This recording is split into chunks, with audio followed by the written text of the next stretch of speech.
오늘도 주님의 그 때를 따라 돕는 은혜가 임하고 우리 안에 미소 짓는 주님의 풍성한 은혜가 넘치는 예배가 되기를 주님의 이름으로 축복을 드립니다. 오늘 본문을 통해서 이와 같은 제목으로 은혜 나누기 원합니다. 제목을 한번 읽어봅니다. 옥문을 여는 능력. 가끔 우리는 삶을 살아가다가 보면 문이 꼭 닫힌 것 같이 내가 여기를 탈출하고 싶고 나가고 싶은데 문이 닫혀져서 답답함에 또 절망에 또 때로는 마음에 근심이 쌓일 때가 종종 있습니다.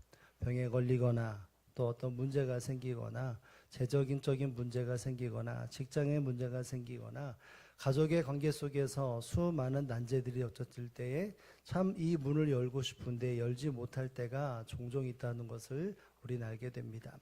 예수 그리스도를 믿어 살아가다 보면 열린 문도 있지만 꼭 닫혀있는 환경 속에 살아갈 때도 분명히 있습니다. 주님을 믿고 주님을 사랑하고 주님의 역사가 이루어지는 가운데서도 문이 닫힐 때가 종종 있다는 것이죠. 오늘 본문의 이 사도행전 12장의 내용을 우리가 살펴본다면 이 초대교회 안에 닫혀져가는 문이 어떤 것인지를 분명히 보여주고 있습니다. 1절과 2절의 내용을 우리가 본다면 아마 읽으셨을 때 우리가 인지했겠지만 헤롯이라고 하는 그때 당시 아그리파 1세가 바로 교회를 박해하는 일이 가득 넘쳤습니다. 그래서 우리 절에 보면 한 인물이 칼로 인해 죽임을 당합니다. 누굴까요? 바로 야고보라고 하는 예수님의 제자입니다. 예수님의 제자, 예수님께 십자가에 돌아가시는 그 장면의 연속선상에서 수많은 유대인들과 종교 지도자들은 계속해서 예수님과 함께 했던 사람들을 핍박하는 일들이 일어나게 되었습니다. 그래서 예수님의 제자인 야고보가 칼로 인해 죽임을 당합니다. 교회 안에는 지도자가 세상을 떠난 것으로 인해서 큰 슬픔이 가득 넘치고 또 개인적인 수많은 성도들의 마음속에 위협도 동연하게 느꼈을 것입니다. 그런데 여기에서 멈춤이 아니라 3절에 보면 이 칼은 누구를 향해 있을까요? 바로 베드로를 향하고 있는 것을 바라봅니다. 야고보가 순교를 당하는 그 모습을 유대인들이 볼 때에 마음에 기쁨이 있었습니다. 야, 드디어 예수가 그와 함께 했던 사람들의 세력이 약해지는구나 라고 하며 이것을 반대하는 유대인들은 마음에 기쁨이 있었고 눈치를 보았던 로마의 군병들도 이 일을 사람들이 기뻐하는 것을 보면서 계속해서 매진하여 칼을 뽑게 됩니다. 그래서 칼을 누구에게 향하느냐? 바로 베드로에게 향하게 됩니다. 여러분, 베드로까지 잡힌다면 야고보도 세상을 떠나고 또 베드로도 잡혀 되어지는 상황이 있다면 옥문에 갇혀있는 신세가 되어진다면 하나님의 사람들이 초대교회 성도들에게는 큰 위기와 더 큰 위기가 불어닥칠 거라고 하는 직시가 되었을 것입니다. 그렇기 때문에 이 상황은 교회 안에 분명히 시원해지려고 활짝 열려야 되고 예수님을 믿는 교회 안에 생활하는 사람들이 늘 활짝 열려야 되는데 꼭 닫혀있는 문이 그들의 환경과 교회의 개인에게 바로 펼쳐졌다는 것이죠. 그래서 오늘 본문의 4절의 말씀에 보면 이 베드로가 잡혀있는 상황을 상세하게 설명하는 것을 보게 됩니다. 우리 4절의 말씀을 다 함께 봅니다. 잡음에 옥에 가두어 군인 넷씩인 네 파에서 갇혀 지키고 6월절 후에 백성 앞에 끌어내고자 하더라. 아멘. 베드로가 군병들에게 잡히게 됩니다. 그런데 여기 군인들은 이러이러한 곳으로 이 옥을 지키고 있다라고 설명하죠. 단순하게 베드로가 옥에 갇혔다 이렇게 표현하지 않고 그것이 어떤 것인지를 상세하게 설명을 하는데 군인 넷씩인 네 파에서 맡겨지고 라고 말합니다. 여러분, 베드로가 옥에 갇히게 되고 그 옥문이 닫혔는데 4명의 군인들이 네 팀이 이루어져서 이 밤에 갇혀있는 베드로를 보고 있다라고 말합니다. 여러분, 4명이라고 하는 이 수요는 보통 로마 군인들이 죄수들을 혹은 노예들을 어떻게 감시하는지를 일반적으로 보여주는 수위입니다. 2명은 손에 착고를 찬 상태에서 잘 있나 않나 그 안에서 지켜보는 2명이 있고 옥 밖에서는 2명이 외부의 사람들이 들어오는지 안 들어오는지 혹 안에 어떤 일이 벌어져서 이 죄수가 나오는지 안 나오는지를 2명씩 각각의 위치에 배치되어져서 이 죄수를 지켜봅니다. 그런데 3시간이 지날 때마다 새로운 4사람이 들어옵니다. 그러니까 밤 12시간 동안 4패, 4팀이 계속해서 이루어져서 이 베드로를 지켜보고 있었다는 것입니다. 두 팔에 착고가 창 상태가 되어지고 군병들이 눈을 부릅뜨고 지켜보고 있다는 것이죠. 3시간이 지나면 좀 피곤할 것 같으면 사람이 바뀌어서 계속해서 이 베드로가 뭐하고 있는지, 혹은 주변에 예수님을 믿는 사람들이 어떠한 일들을 일어나지 않은지를 계속해서 지켜보고 있다는 것을 상세하게 설명합니다. 그리고 또 오늘 보면 6절에 보면 이와 같은 상황이 어떤 것인지를 다시 한번 반복적으로 기도하는 것, 표현하는 것을 보는데요. 6절의 말씀도 한번 읽어보겠습니다. 시작. 헤롯이 잡아내려고 하는 그 전날 밤에 베드로가 두 군인 틈에서 두 쇠사슬에 매여 누워 자는데 파수꾼들이 문 밖에서 옥을 지키더니. 아멘. 4절에서의 그 내용을 다시 한번 상세하게 설명을 하죠. 베드로가 두 군인 틈에서, 4사람 중에 그 옆에 2사람이 있는 그 틈에서 두 쇠사슬에 매여 있다. 그리고 누워 자는데 밖에 파수꾼들이 문 밖에 옥을 지켰다. 여기는 2명이죠. 4명이 이렇게 돌아가면서, 4팀이 돌아가면서 이 베드로를 옥에 가두고 지켰다는 것입니다. 여러분, 베드로가 지혜가 있고 능력이 있고 힘이 있어서 여기에 뿌리쳐 나올 수 있을까요? 없습니다. 예수님을 믿었던, 그리고 초대교회 어떤 성도들이 사람을 조직해서 이 군병들에 잡혀있는 베드로를 끌어낸다? 이것도 쉽지 않습니다. 여러분, 지금 이 칼날은 야고보를 향하였고 이제는 모세를 향하였고 나중에는 결국 모든 그리스도인들에게 위협이 되는 일들이 계속해서 진행되어지는 과정에 있었던 것이죠. 옥문이 닫혔다는 것은 여러분, 그때 당시에 사람들의 시선에만 닫혀 있는 것이 아니라 그들의 마음도 닫히기를 시작을 했고, 그때 당시에 모든 믿는 사람들의 마음에 영적인 긴장감과 함께 닫혀 있는 듯한 절망과 또 수많은 미래가 닫힐 수밖에 없다라고 하는 암울한 바로 문이 닫혀진 상태라고 말할 수 있는 것입니다. 여러분, 지도자들이 한 사람, 2사람 세상을 떠나는 일들이 일어나고 교회가 흔들다, 그것은 바로 교회의 위기이고 예수를 믿는 그 개인에게도 큰 위기가 닥친 것입니다. 어떤 방법으로도 이 문을 열 수 있는 상황이 없었습니다. 누가 이런 방법을 해보자라고 말할 때 그 어떤 뾰족한 수가 하나도 없는 완전한 절망과, 이 시간이 흐르면서 그들의 소망보다는 절망과 실패와 완전한 어둠이 자욱 넘치는 환경이 되었던 것입니다. 모든 사람들이 안 된다고 생각되어질 때, 어떤 모습의 희망이 없을 때 하나님은 이 교회의 모습, 개인의 모습을 그냥 보고 있지 않으셨죠. 여러분, 7절의 말씀에 보면 이와 같은 역사로 하나님이 이 일들을 개입하시는, 그분이 꼭 닫혀있는 환경에서 바로 하나님이 이 일들의 문제에 개입하시는 것을 보게 됩니다. 우리 7절의 말씀을 봅니다. 호련히 주의 사자가 나타나매 옥중의 광채가 빛나며 또 베드로의 옆구리를 쳐 깨워 이르되 급히 일어나라 하니 쇠사슬이 그 손에서 벗어지더라. 아멘. 여러분, 하나님의 사자가 옥에 갇혀 있는 베드로에게 나타나십니다. 그리고 나타날 뿐만이 아니라 옆구리에, 이 베드로 옆구리를 쳐서 깨우게 됩니다. 일어나라 라고 하는 똑똑한 음성을 들려집니다. 그것과 함께 어떤 일이 벌어질까요? 두 손에 있던 쇠사슬이 그 손에서 벗어지는 역사가 일어나게 되었습니다. 누구도 풀 수 없었던 그 쇠사슬이 풀리고 누구도 열 수 없었던 그 옥문이 활짝 열리는 역사가 일어났습니다. 여러분, 이것은 누가 개입하셨습니까? 하나님께서 개입하셨습니다. 사람들은 안 된다, 막혔다, 희망이 없다, 절망이라 라고 하는 것 때문에 수많은 열정과 열심을 가지고 어떤 일을 시도하지 않았고, 이 일은 바로 하나님께서 이루어 주셨다는 것입니다. 옥문의 철이 되어서 모든 환경 속에 절망이 있었지만 하나님은 주의 사자를 보내서 안 된다라고 하는 상황 속에 되는 역사로 교회를 위로하셨고 베드로를 살리셨고 믿음의 사람들의 절망 가운데 있는 모든 사람들에게 미래와 소망을 열어주셨습니다. 하나님은 하나님의 작정하신 바를 이루실 때 사람이 안 된다라고 하는 것까지도 되게 하시는 하나님이라는 사실들을 여러분 믿으실 수 있기를 주님의 이름으로 축복을 드립니다. 하나님이 개입하셨고 하나님이 역사하셨는데 하나님은 이것에 우연히 행하시고 어쩌다 행하신 것이 아닙니다. 이렇게 개입하시는 것은 철저한 하나님의 계획과 뜻과 안에 어떠한 방법이 작용되어졌기 때문에, 요소가 작용되어졌기 때문에 하나님이 개입하셨는데 그 요소가 뭘까요? 여러분 5절의 말씀에 보면 하나님의 개입하심이 무엇으로 되었는지를 앞서서 5절에 이런 일을 기록하고 있습니다. 5절의 말씀을 다 함께 읽어봅니다.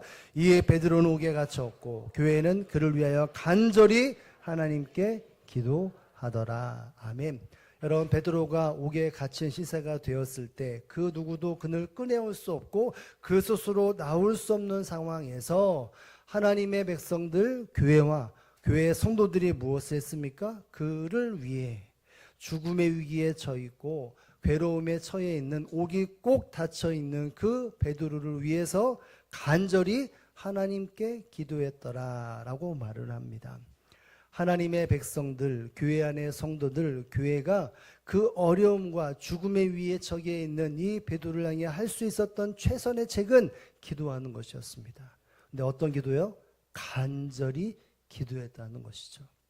여러분, 어쩌면 이 간절이라고 하는 말 속에 그들이 한번 획 크게 부르짖고 도와달라고 그 시간 속에서 부르짖었다는 것을 의미하는데, 여러분 이것은 계속해서 끊임없이 그 행동이 드러날 때 사용되었던 것이 간절히 기도했다라고 하는 문법의 표현입니다. 어려움이 닥쳤을 때 우리가 기도해야 되는구나, 우리가 모여서 기도하자라고 했을 때 한 번 크게 부르짖는 것이 끝이 아니라 이것이 지속적인 행동으로 작용되었다는 것입니다. 여러분, 그들은 부르짖었습니다. 성도들은 이 환경에 처해 있는, 옥문이 닫히고 모든 절망이 닫혀 있는 베드로를 위해 간절히 끊임없이 기도했습니다. 기도할 때 그 어떤 일이 눈에 반짝 일어나는 일이 일어나지 않았을 수 있었습니다. 그럼에도 불구하고 끊임없이 계속해서 행동으로 계속해서 기도의 모습을 계속해서 포기하지 않고 할 때에 주의 사자가 나타나 이 착고를 풀고 문을 여는 역사가 있었습니다. 여러분, 이 말이 뭘까요? 하나님이 우연히 이 베드로를 풀고 초대교회에 은혜를 베푸신 것이 아니라 성도가, 교회 누구가 어려움과 아픔에 처해 있을 때 교회의 성도들이 함께 기도함을 통하여 교회가 기도의 시간들이 가득 넘치고 교회가 기도의 처소가 되어져 가고 어려움과 고난과 괴로움과 죽음의 위기에 처해 있는 그 한 사람을 위하여 엎드려 간절히 끊임없이 기도했던 그 기도로 말미암아 하나님께서 이와 같은 임재의 역사를 허락하셨다는 사실들을 여러분이 본문을 통해서 깨달을 수 있기를 주님의 이름으로 축복을 드립니다. 교회가, 성도들이 할 수 있는 일들이 어쩌면 사람들의 세력을 모으고 돈을 벌어서 돈을 사용해서 사람들을 결탁하여 저 군병들에게 돈을 줘서 풀 수 있는 방법들이 있을 수 있었을 것이고, 사람들이 모여서 어떻게 할까 머리를 싸매어서 갖가지 방법을 할 수도 있었지만 그 방법은 온전한 방법이 아니었습니다. 교회에게 하나님이 문제가 있을 때 해결하는 방법은 가장 먼저는 기도하는 것이었습니다. 가장 최선의 책, 하나님이 일하시는 가장 기본적이고 완전한 능력의 방법은 바로 성도들이 함께 기도하는 것입니다. 다른 어떤 세상의 방법과 세상의 그 방법으로 해결하는 것이 아니라 교회란 하나님 앞에 엎드리고, 교회란 하나님께 무릎을 꿇고, 교회란 하나님 앞에 그 일을 해결할 수 있도록 끝까지 그 자리에서 부르짖고 하나님의 응답 앞에 기도하는 자리가 곧 기도의 자리요 성도들의 모습이라는 것을 우리에게 말씀해주고 있는 것입니다. 교회가 문제에 처해 있는 성도들과 교회에 문제 있을 때 유일한 능력과 해결책은 엎드려 기도하는 것입니다. 사람이 될 수 없고 환경이 될 수 없습니다. 하나님의 몸된 교회는 하나님의 방법대로 할 때에 이루어지는데 그 방법은 교회가 하나님의 처소가 되어져 가는 것입니다. 성도들이 기도의 등불을 밝힐 때에 수많은 문제들과 아픔 속에, 괴로움 속에, 모든 환경에 닫힌 문이라 괴로움과 절망에 있는 사람들을 우리가 바라볼 때 교회는 반드시 함께 모여 기도하는 모습이 있어야 되고, 하나님은 그 기도를 통해 응답하심으로 문제를 해결하시고 모든 문을 여시는 하나님이라는 사실을 여러분 믿으실 수 있기를 주님의 이름으로 축복을 드립니다. 교회는 부흥됨에 있어서 이와 같은 일들이 반드시 일어납니다. 여러분, 초대교회 성도들이 예수님의 부활과 함께 그들은 전도하며 부흥의 큰 물결을 이루었습니다. 여러분, 부흥이 일어났다는 것은 선하고 아름다운 일이지만 그 교회 안에 부흥과 함께 드리워지는 것은 악한 권세의 수많은 유혹과 핍박입니다. 이 핍박과 교회는 아픔은 수많은 시간들과 수많은 열정을 쏟아부어서도 해결되지 않는 것입니다. 여러분, 교회의 어려움과 성도들의 믿음으로 일어서는 그 모든 속에 어려움과 아픔은 오직 교회 안에 하나님의 사람들이 함께 기도하고 하나님이 주시는 기도의 능력으로 살아갈 때에 모든 개인과 교회 안의 어려움들이 해결된다는 사실들을 여러분 믿으시기를 주님의 이름으로 축복을 드립니다. 기도할 때 하나님은 일하십니다. 성도들이, 교회가 하나님 앞에 엎드려 기도할 때에 그 기도는 반드시 하나님의 임재가, 역사가 나타나는 것을 알아야 합니다. 여러분, 성경의 수많은 부분이 어려움에 처해 있을 때 성도들이 할 수 있는 가장 최고의 방법은 바로 기도라는 것을 성경은 수도 없이 말하고 있습니다. 여러분, 바사왕국의 아하수에로 왕이 통치할 때 이 에스더라고 하는 유대인의 여인이 왕후가 됩니다. 여기까지는 좋은데 그 다음에 유대인들에게 큰 문제가 생깁니다. 바로 모르드레게라고 하는 유대인 관계와 또 하만이라는 관계 속에서 유대인들이 몰살을 당할 수밖에 없는 큰 위기가 닥치게 됩니다. 하만이라고 그때 당시 최고의 권력자, 왕 다음에 최고의 권력자가 유대 사람들을 내가 반드시 죽이겠다라고 하는 완벽한 계획과 모든 것을 완벽하게 준비된 상태에서 이 모르드게는 왕후 에스더에게 지금 이 상황을 설명을 하게 됩니다. 네가 왕후가 된 것은 바로 이 때를 위함이 아니냐 라고 말하며 모든 짐이 이 에스더에게 짊어지게 됩니다. 왜냐하면 왕의 측근의 가장 최고점에 있는 왕후가 되기 때문에. 그래서 왕후의 이 에스더가 뭐라고 고백하죠? 죽으면 죽으리다 라고 말하며 이 아하수에로 왕에 가까이 가서 이 문제를 해결하려고 하는데 죽으면 죽으리다라고 하는 결단으로 이 문제를 오롯이 자기가 감당하며 나아갑니다. 근데 성경은 이렇게 표현하지 않습니다. 에스더만 내가 이렇게 죽으면 죽으리다 나가겠다라고 하기 전에 모든 모르드게와 유대인들에게 부탁하며 강력하게 권고하는 것인데 그것이 뭔지 아십니까? 에스더 4장 16절에 보면 이 나 죽으면 죽으리다라고 하는 이 결단에 앞서서 이 에스더가 모든 유대인들에게 했던 것이 바로 이것이고, 이것이 어쩌면 큰 능력이 발휘했다라고 볼 수 있는데 우리 한번 읽어보겠습니다. 에스더 4장 16절입니다. 시작. 당신은 가서 수산에 있는 유다인을 다 모으고 나를 위하여 금식하되 밤낮 3일을 먹지도 말고 마시도 마소서. 나도 나의 신녀와 더불어 이렇게 금식한 후에 규례를 어기고 왕에게 나아가리니 죽으면 죽으리이다 하니라. 아멘. 모든 유대인들이 몰살당하는 위기 속에 에스더는 왕 앞에 나가서 이 조서를 바꾸려고 할 때에 내가 죽으면 죽으리이다, 왕 앞에 나가면 죽을 위기인데 내가 그래도 가겠습니다라고 말할 때 그 결단과 그 발을 떼기 전에 무엇을 했습니까? 모든 유다인들을 모으고 나를 위하여 금식하되 밤낮 3일을 먹지도 말고 마시도 마소서. 모든 유대인들이 기도해달라고, 기도해야 한다라고 권면을 합니다. 나도 금식하며 3일 동안 기도하며 내가 죽으면 죽으리다 나갈 테니까 모든 유대인들도 나를 위해, 우리를 위해 기도하자. 그냥 기도가 아니라 어떤 기도요? 먹지 말고 목숨을 걸고 기도하자. 간절히 기도하자. 이 시간 속에 내 생명은 이유는 없다 라고 하는 마음으로 엎드려 금식하며 죽을 각오로 기도했다는 것입니다. 여러분, 유다의 공동체들이, 하나님을 믿는 백성들이 위기 앞에, 자신들의 위기와 이 에스더의 위기 앞에 그들이 할 수 있었던 최고의 방법은 무엇입니까? 바로 엎드려 기도하는 것입니다. 간절히 기도하는 것입니다. 이것밖에 없습니다라고 유일한 이와 같은 중심으로 바로 기도했던 것이죠.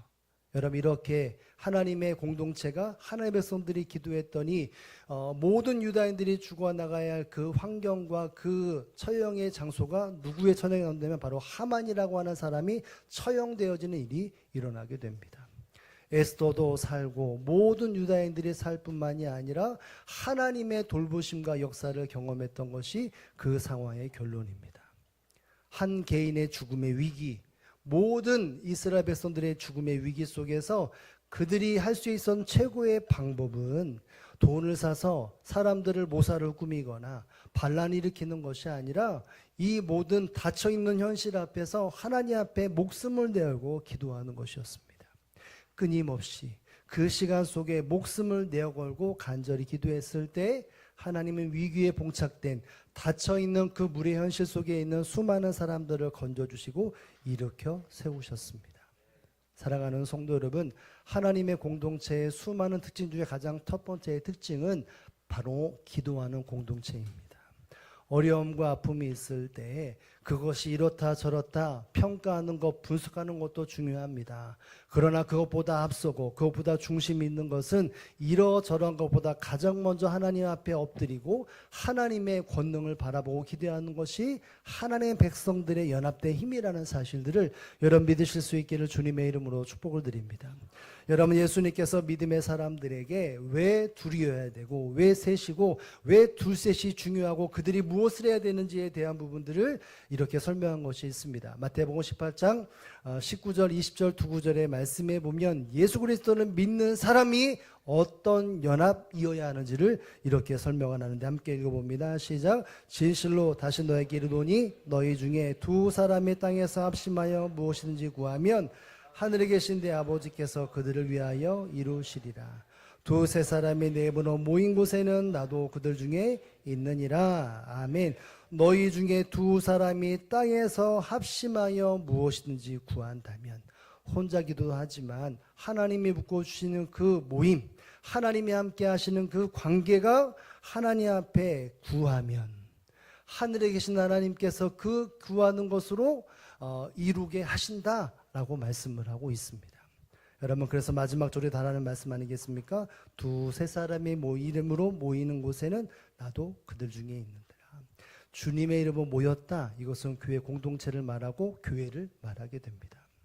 여러분, 교회가 모여서 무엇해야 합니까? 성도들이 모여서 무엇해야 합니까? 하나님의 뜻을 이루어야 합니다. 수많은 핍박과 어려움 속에서 믿음의 사람들이 모여서 할 것이 있다면 이것을 어떻게 타개하고 미래를 어떻게 바뀔 것인가 라고 하는 고민도 있지만 가장 먼저는 모든 문제와 상황 앞에 내가 할 수 없고 내가 할 수 있는 그 모든 일들 속에 엎드려 기도하는 것입니다. 내 이름으로 모이는 그 곳에 나도 함께 있다. 예수님의 이름으로 구원받은 모든 사람들이 모일 때 나도 그 안에 함께 있다는 것이죠. 왜 함께 하십니까? 두세 사람이 모여서 하나님 앞에 부르짖고 기도하는 그 모임이 하나님의 임재, 예수 그리스도가 임재가 있기 때문이라는 것입니다. 여러분, 그래서 교회 안에 초대교회가 부흥이 일어날 때 그 요인 중에 하나가 바로 성도들의 모임이었습니다.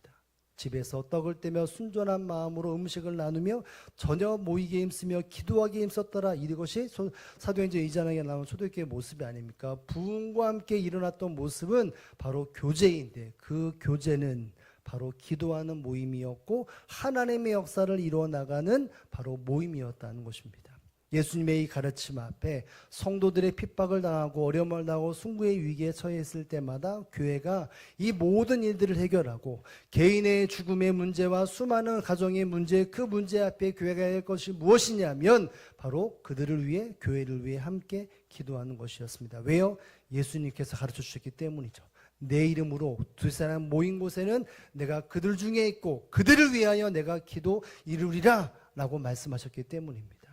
초대교회의 특징은 바로 문제가 없는 것이 아니라 문제가 있음에도 불구하고 기도함으로 문제가 해결되어지는 것이 교회의 특징이었고 성도의 특징이었다는 것입니다. 여러분, 야고보 사도는 이것을 너무나 잘 알았고 경험을 했습니다. 그래서 모든 성도들을 향하여서 이렇게 똑같은 흐름과 똑같은 맥락 속에 바로 권면을 했죠. 야고보서 5장 16절의 말씀을 다 함께 한번 읽어보겠습니다. 시작. 그러므로 너희 죄를 서로 고백하며 병이 낫기를 위하여 서로 기도하라. 의인의 간구는 역사하는 힘이 큼이라. 아멘. 너희의 죄를 서로 고백하며 다툼이 일어나고 분쟁이 일어나고 무엇인가 문제가 일어났을 때 어떤 문제보다 서로 고백하는 가운데 기본적인 배경이 무엇이냐면 바로 서로 기도했다는 것이죠. 어떤 개인이 병들고 기도하고 문제가 생겼을 때 그것을 해결하는 것에 대한 가장 첫 번째는 바로 서로 모여 기도했다는 것입니다. 그래서 뭐랍니까? 의인의 강구는 뭐가 크다고요? 역사함이 크다. 여러분, 의인의 강구가 뭡니까? 믿음의 사람들이, 예수 그리스도 믿는 사람들이 함께 모여 강구할 때에 그 연합된 강구가 바로 하나님의 역사하는 힘이 크게 만든다는 것을 말하고 있습니다. 여러분, 이 말이 뭐겠습니까? 초대교회, 교회의 특징의 모습은 수많은 문제와 어려움과 인생의 닫힌 문 앞에 서 있던 사람들을 바라볼 때에 그들과 함께 기도하고 그들과 함께 부르짖었을 때 구원의 역사하시는 힘이 이 마음으로 모든 문이 활짝 열려 있었다라고 말을 하고 있습니다. 사랑하는 성도 여러분, 교회의 힘이 무엇이겠습니까? 바로 기도의 힘이 있어야 합니다. 여러분, 오늘날이나 과거나 교회는 수많은 문제를 안고 교회가 있고 개인적인 삶 속에서도 수많은 문제의 연속이 이루어지는 것이 개인적인 연속의 삶이라고 말할 수 있습니다. 내가 이 문을 열고 싶지만 그 문을 열 수 없고 내 손을 자유롭게 하고 싶지만 착고에 차인 것처럼 내가 자유함을 누릴 수 없을 수많은 막힌 담, 닫혀있는 그 문들이 성도들의 삶 속에 있다는 것이죠. 여러분, 그 환경 속에서 성도들이 교회가 해야 될 모습은 한 가지밖에 없습니다. 가장 먼저 해야 될 첫 번째는 바로 기도하는 것이죠. 여러분, 여기에 세워진 모든 분들이 하나님 앞에 세워진 재직들 아니겠습니까? 뭐라고요? 재직. 교회 안에 그 분야를 담는 하나님의 직분자입니다. 또는 중직들입니다. 하나님의 특별히 이름으로 교회 안에 중직자로 세우신 분들입니다. 여러분, 중직자들에 맡겨진 그 직무가 무엇이냐라고 말할 때 헌법은 분명히 말하고 있습니다. 교인들을 돌보며 환우들을 돌보며 신방하는 것이 중직자의 직무입니다. 더 나아가 예수 그리스도를 믿는 사람들은 이웃과 함께 연합하여서 병든 자, 괴로움에 있는 자, 병약한 자, 과부들을 함께 돌보며 신방하는 일이 교회의 모습이라는 것입니다. 이것이 바로 예수님이 세우셨던, 그리고 하나님이 이 땅에 이루시고자 하는 귀한 일들 가운데 보여주셨던 공동체의 모습이고 교회의 모습이라는 것입니다. 교회는 끊임없이 연약한 지체들이 있기에 교회는 기도해야 합니다.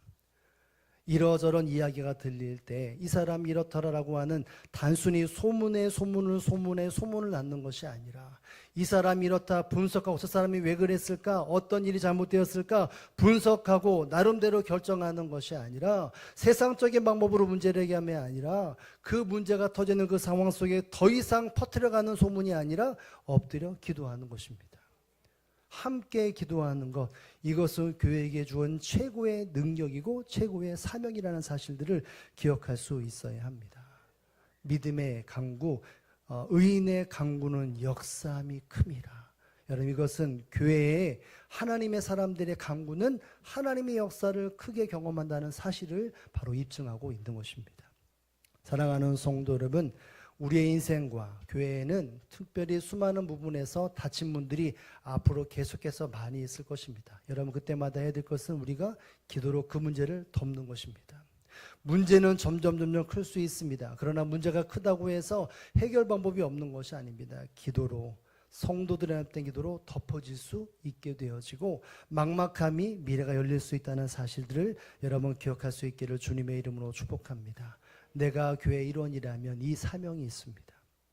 내가 예수님을 믿어 이 공동체의 일원이라고 믿어진다면 우리 주변의 사람들을 대하여서 보고 느껴지고 할 때 그것을 위해 함께 기도하는 자가 될 때에 교회가 온전한 모습으로 설 수 있고 이 마지막 때 하나님의 놀라운 역사가 경험되어지는 은혜가 있다는 사실들을 여러분 믿으실 수 있기를 주님의 이름으로 축복을 드립니다.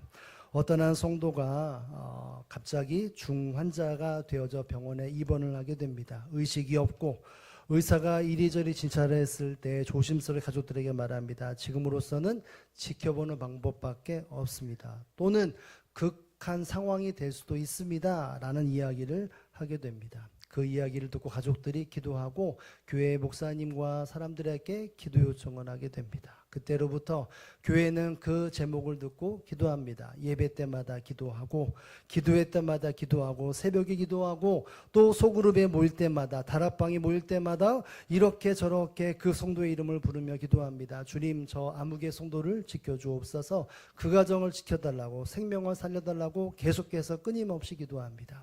기도가 시작되어지고 몇 달이 지났는데 여전히 똑같이 그 성도는 바로 병실에서 계속 있게 됩니다. 그러나 조금씩 한두 주간이 지나면서 혈색이 돌고 그 모습을 보며 의사가 가족을 불러 말합니다. 설명하기 어려운 변화가 일어났습니다. 라는 말과 함께 조금씩 회복되어지는 일들이 그 성도에게 임하게 됩니다.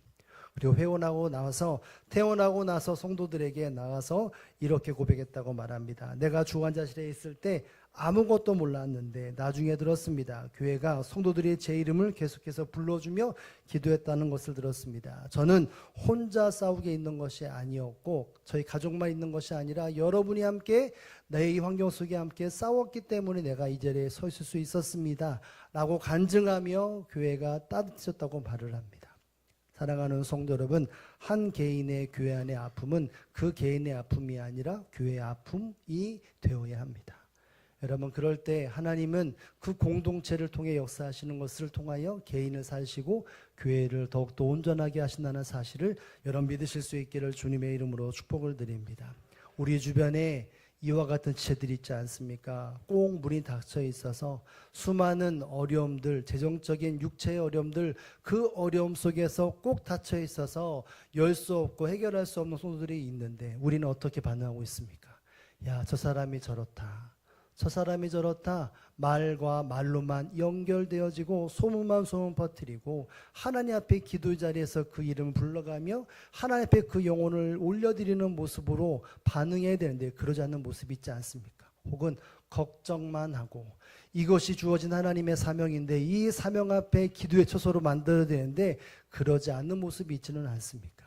여러분, 우리에게는 이 사명이 있다는 것을 알아야 합니다. 교회 안에는 이 사명이 있습니다. 수많은 말이 있지만 가장 먼저 성도들이 모여서 입술이 열려지는 것은 바로 기도여야 합니다. 이 기도가 우리를 살리고 교회를 세우고 하나님의 나라를 세워간다는 것을 기억하며 이제는 이와 같은 일들이 펼쳐지는 성도들을 바라볼 때 혹은 마음의 괴로움과 아픔이 일어날 때 다른 어떤 입술보다 함께 손을 잡고 함께 기도하여 그 문을 여시는 하나님의 이름이 드러나는 데 쓰임받는 저와 여러분의 삶과 우리 대형교회가 되어지기를 주님의 이름으로 축복을 드립니다.